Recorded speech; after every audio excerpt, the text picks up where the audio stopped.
Assalamualaikum warahmatullahi wabarakatuh. Nama saya Nanda Risha Putra dari Prodi Ekonomi Pembangunan. NIM saya B10, 12, 19, 10, dan 61. Di sini saya akan mengerjakan UAS mata kuliah Ekonomi Pembangunan Pertanian. Nah, di sini nomor satunya, apakah sebenarnya permasalahan pembangunan pertanian di Indonesia?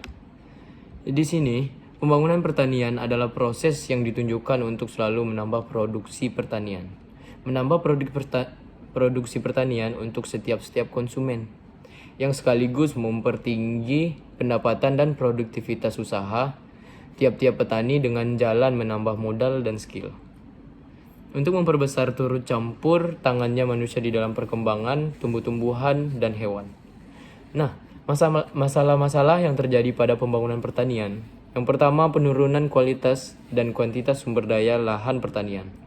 Yang kedua, terbatasnya aspek ketersediaan infrastruktur penunjang pertanian. Yang juga penting namun minim ialah pembangunan dan pengembangan waduk. Yang ketiga, adanya kelemahan dalam sistem alih teknologi. Yang keempat, terbatasnya akses layanan usaha terutama di permodalan. Yang kelima, ada panjangnya mata rantai tata niaga pertanian, sehingga menyebabkan petani tidak dapat menikmati harga yang lebih baik karena pedagang telah mengambil untung yang terlalu besar dibanding hasil penjualan. Nah, di sini masuk ke nomor 2, bagaimana solusi pemecahan masalah pembangunan pertanian tersebut. Nah, untuk solusinya, dari sektor pertanian menjadi sektor unggulan di Indonesia, idealnya dibuat strategi jangka panjang industri. Nah, namun untuk dapat melakukan hal tersebut dibutuhkan beberapa hal, yaitu ini yang pertama, pemimpin kompeten, kredibel, dan peduli terhadap kemajuan pertanian, pada khususnya yang kemajuan masyarakat perdesaan yang ada di seluruh pelosok tanah air Indonesia.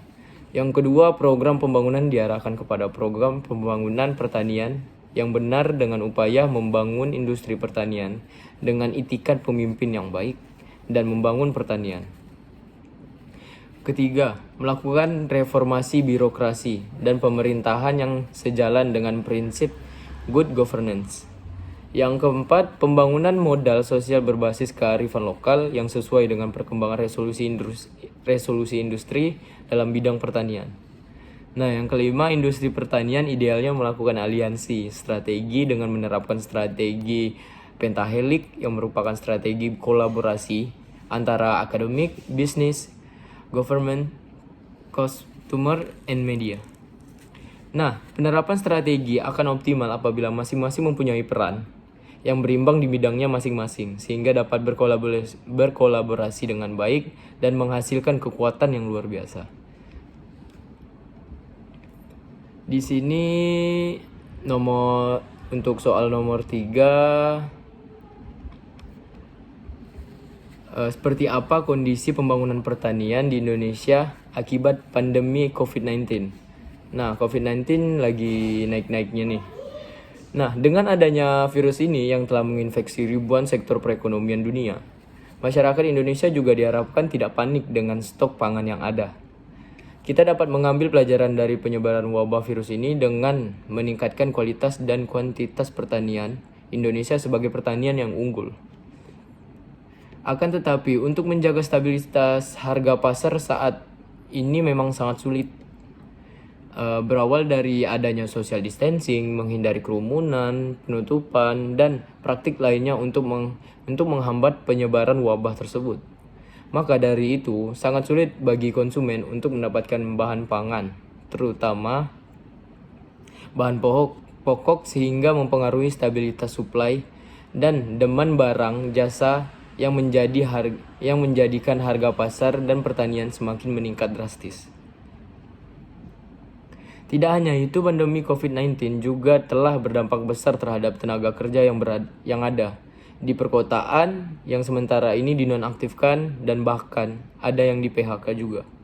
Kondisi saat ini menyebabkan terjadinya peningkatan jumlah pengangguran di wilayah perkotaan dan mengakibatkan sebagian buruh perkotaan kembali ke sektor pertanian di perdesaan. Nah, penyediaan kesempatan kerja di sektor pertanian masih memungkinkan untuk menampung limpahan tenaga kerja yang terkena dampak pandemi COVID-19. Pada berbagai sektor pertanian, melalui kegiatan usaha pertanian, buruh pertanian mengelola hasil, serta distribusi dan pemasaran hasil. Oleh karena itu, sektor pertanian masih menjadi salah satu pilihan bagi tenaga kerja yang terkena dampak pandemi COVID-19, baik sebagai sumber mata pencarian ataupun pekerjaan sampingan. Nah, di sini masuk ke soal yang terakhir. Kebijakan apa yang sebaiknya dilakukan oleh pemerintah untuk menangani permasalahan pertanian akibat pandemi? Nah, peran pemerintah untuk menangani permasalahan pertanian pada saat pandemi ini